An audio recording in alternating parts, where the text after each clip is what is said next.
Okay. So I'm in front of you. Okay. Are you on? Yeah. You should be getting outside. Okay, cool. All right, man.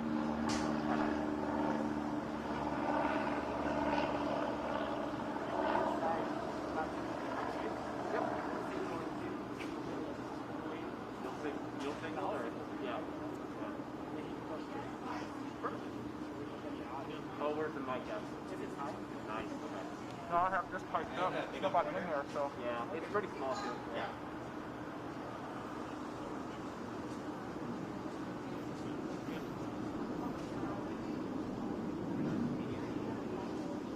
Hey, what's up, dude?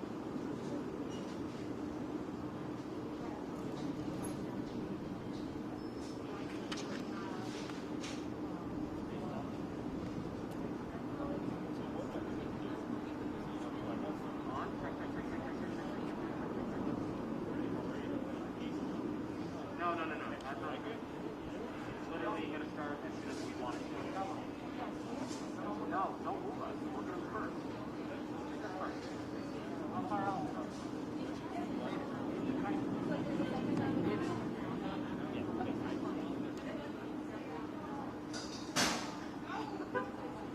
Yeah, he's coming back. Coming back in a minute. We're going to push back. Yeah. Well, Friday.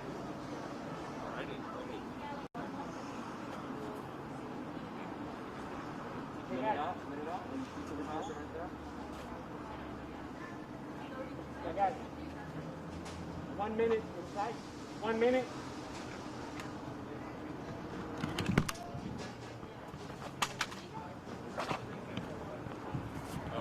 So, but in between. Okay. Hey, how are you?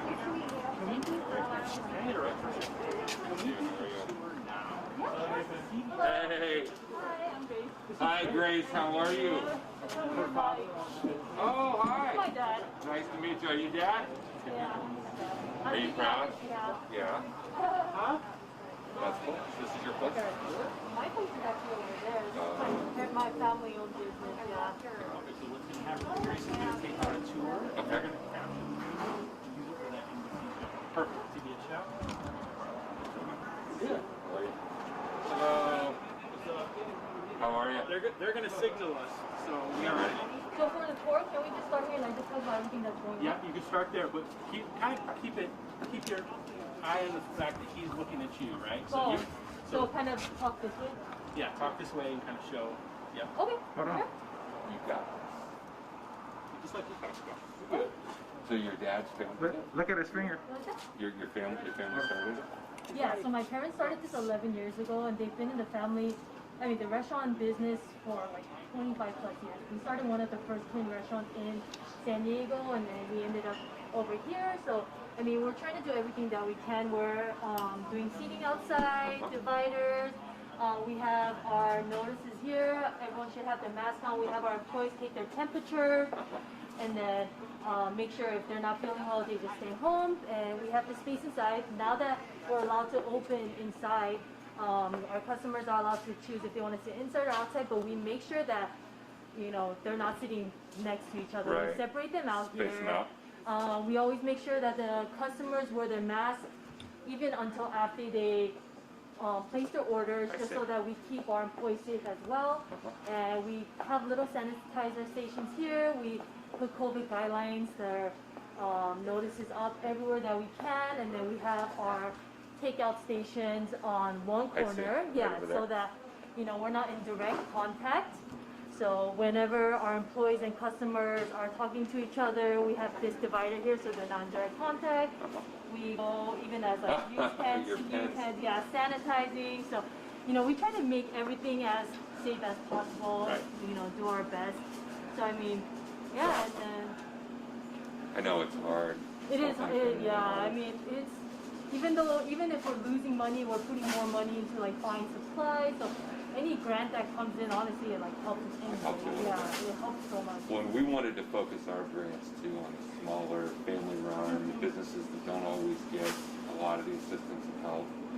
You know, and it was really trying to work with our partners in the various chambers to find those family businesses. You know, if you're a huge chain and you've got 1,000 locations, you've got lobbyists, and you've got all of this. Right. You know, I know we're still thankful for that too. Like, I feel like a lot of business owners are like backed up on their rent and everything. Because there's no like landlord relief.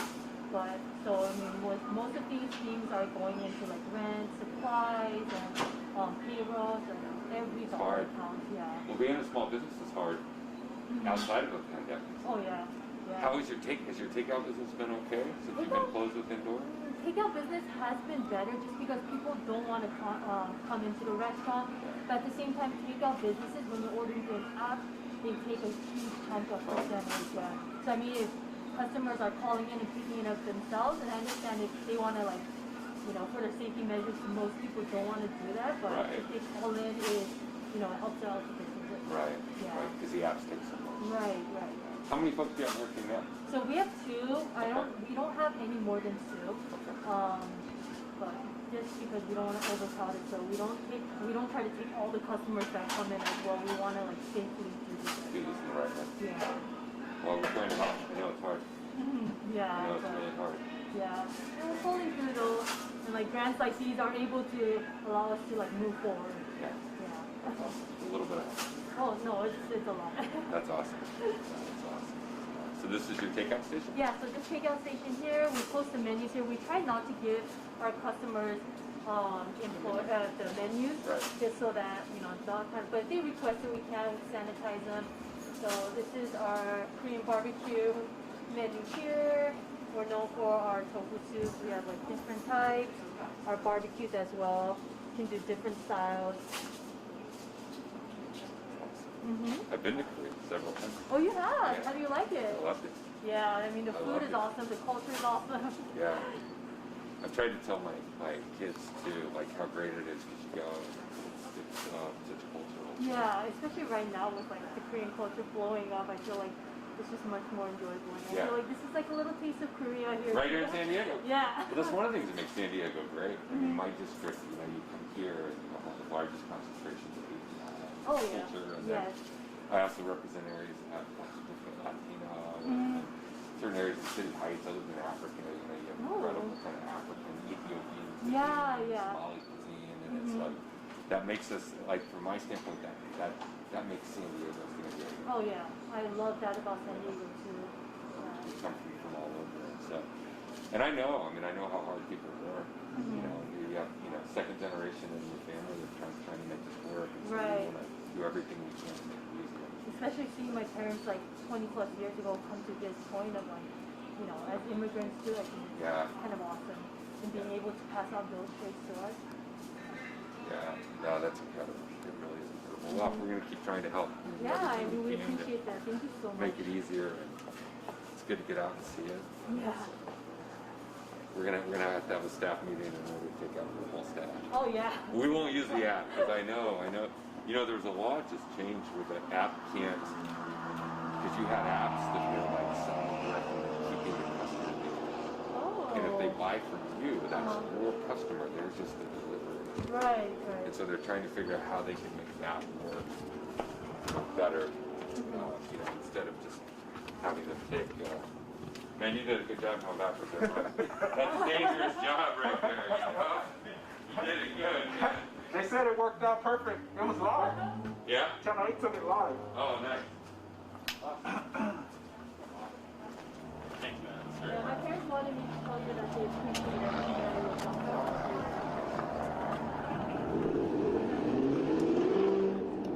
How are your producers? You say it worked out? Well, no, because his mic didn't work out, dude. Did it die or something? No, I had this one piped up. But that one was hot or? Yours don't take. They can't open up channel 2 over there? Probably not. Oh, God. Really? That's probably what it was. That's probably That was number 2? The thing is, though, is that the producer didn't tell us. He just sat there and he went silent. If I would have known that, I could have routed this to line. We didn't know. We didn't even know, but the thing is, he should have we told didn't us. ask you, you know, so it was just like, oh, He should have told us, hey, there's silence, talk, but he waited like 30 seconds. It's all right, man. I mean, thank you. Hello? Are you going to try to grab him now, or are you supposed to? Yes.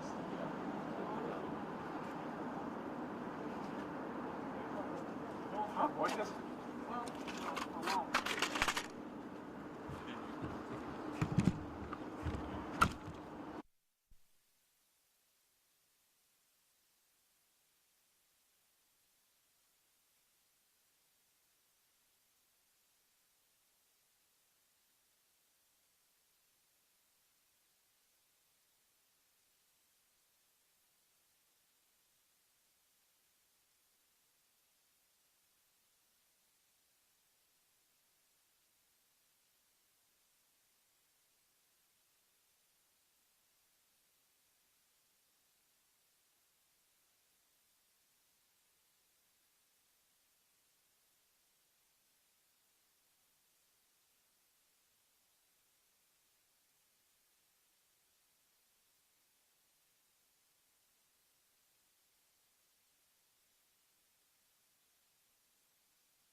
All right. Didn't we get all talk to the supervisor now? Yeah, we'll do one.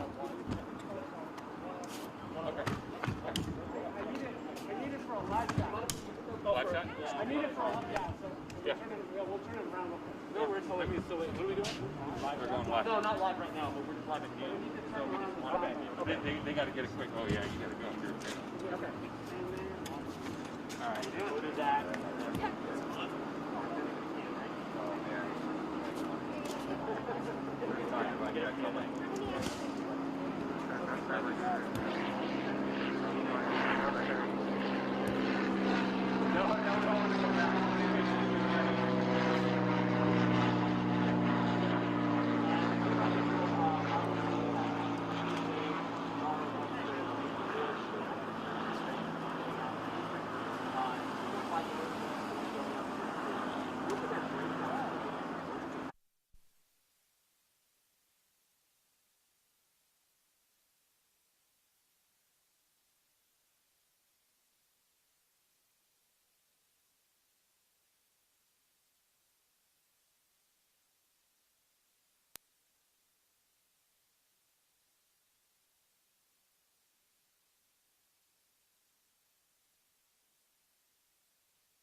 You want me to go to the middle? Right, G? Okay. First and last name? Nathan, Nathan Fletcher, Fletcher, County Supervisor. And tell us what's going on here today with some of the local businesses. Well, being a small business is hard absent a global pandemic, and what we're going through with the public health orders and restrictions, it's even harder. So we're here today highlighting someone that my office is suggesting get one of our economic grants. It is a family-run small business, the type of folk our economy depend on, and the type of people who often don't get a lot of help. And I was able to walk around with you guys, express the gratitude and thanks that these small businesses, small, large, any amount helps these businesses at this moment. Well, we really wanted to focus again on those smaller family-run businesses who are often kind of left behind in traditional assistance, help, and effort. But to hear firsthand them talk about how much this means and to see how hard they're working to stay open safely and responsibly, and to know that we can play a small part in making it a little bit easier is something that is very fulfilling. And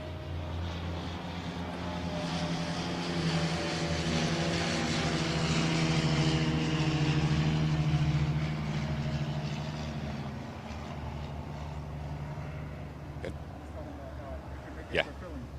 You know, my heart goes out to folks. You know, you've got Grace here. Her parents immigrated here to this country from Korea. They lived the American dream. They opened a restaurant, and they're struggling right now. And it's not their fault. It's not anyone's fault. But we want to do everything we can as a community to come together and help one another through these difficult times. You were just mentioning what are some like the priority, like which businesses are Yeah. that you really want? So we had a real focus and priority in our allocation to find those small businesses, a little bit smaller, lower revenue numbers, the types of folks that don't have lobbyists, they didn't get any federal PPP money, they're often kind of unseen or forgotten. And so we did significant outreach in communities, making sure the application was available in whatever language people spoke. And we want to make sure that they get the help and assistance. They're a part of our community. They're a part of our economy. They're employers. They're a part of who we are. And I wanted to make sure they weren't left behind. So is it over 2 million? Yes, we're doing over 2 million tomorrow, and then we have some left. We're still processing some applications that came in late. So we're going to continue to assess, and we're looking for folks like you see here. They work hard, it means a lot, and they're doing everything they can to operate safely, to operate responsibly. They care about public health, and I care about them, and I care about their small business. How many businesses are we talking about potentially, and how much How many did they receive? total? How many? 493 this time, 493 tomorrow. and we received over 1,400 applications. Yes, we received over 1,400 applications. Tomorrow, if we're successful, we'll be allocating grants to about 500 small businesses. And then we're going to continue to process some applications, and at the next board meeting, we'll do a few more. How much are these grants? Average grant's about $5,000. And $5,000 to a family-run place, hearing directly from Grace really makes a difference and makes an impact. And so we want to help as many people as we can. With our audience being Latinos, Yeah. we were hard hit with the pandemic, but also we have a lot of small business owners. So how many of these Latino businesses could potentially, get some of this help, or what Yeah. do you have for them? Well, and for our Latino community, we've done a lot. We know they've been disproportionately hit in terms of cases, death, and impact. We know the demands on them are so great with the service economy in so many sectors, and so we worked really hard with our outreach teams, with the Hispanic Chamber of Commerce, to really prioritize our small businesses, particularly those who are not native English speakers, and to aid in the assistance and application. I think you're going to see a significant number of these fit into those categories. And I also think, and I just want to reiterate this point, that if you're a large chain, you're getting federal help, you're getting other help, you've got teams of lobbyists, you've got all of these advantages. And we wanted to do a lot of outreach where we went directly to the business and said, let us help you with the application. We're going to put it in whatever language you speak. We're going to aid you and assist you in going through this. We're going to make this easy because their burden is heavy enough without adding a bunch of layers on top. You're mentioning right now that we're taxpayers too, but many times doesn't. It's a striking irony that is tragic. The government entities will gladly take the tax revenues of immigrants. They'll gladly take the hard-earned tax dollars of people regardless of what language they speak. But then when it comes to accessing the services and benefits, they put up all of these barriers. And these folks pay their taxes, and they ought to be able to access the same programs that are available with the same ease that everyone else can do. And that was very important to me when we thought about how we would approach this program. And last one, for those folks that might be seeing this tonight and they're like, oh no, I didn't apply, are there any options left? Yeah, we still have time. So if you go to our website, supervisornathanfletcher.com, we have the information on there. You can also call our office, and we're happy to walk folks through. We did hold back a little bit so that we can continue to receive applications. And you know, again, we're trying to help those folks that are doing everything they can, and you know, a small grant might make a difference to them. Thank you. Yep. Supervisor, you worked with some of the chambers and different ethnic business groups. How influential was that in diversifying your pool of applicants? How helpful was that reaching out to those groups? It was very helpful because these are chambers who represent